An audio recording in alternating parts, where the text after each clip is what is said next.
You already know.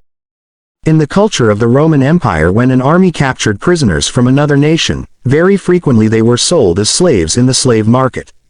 And the soldiers took the price. And when a person was being sold as a slave, they would stand on a block with a post behind them, and a spear was thrust out from the post over their head. So to be sold as a slave was to be sold under a spear.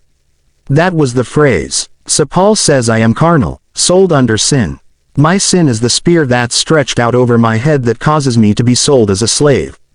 And something we need to bear in mind, when a slave owner buys a slave, the slave doesn't decide what he's going to do, the owner does.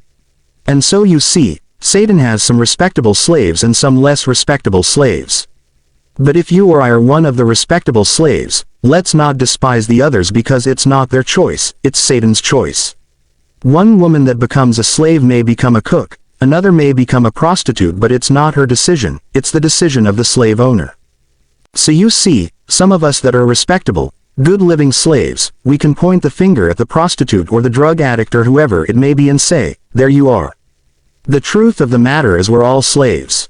What kind of slaves we are, it's not our decision, it's the slave master that makes the decision. The good news is one day Jesus walked into the slave market and he said, I'll buy him, I'll buy her, he's mine, she's mine, here's the price, my precious blood. How would you feel if you were standing there on the slave block waiting to be sold?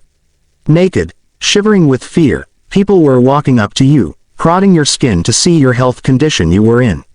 And then your Redeemer walks in and says, I'll buy her. And when he's bought you, he gives you your liberty. This is all made possible by Jesus Christ.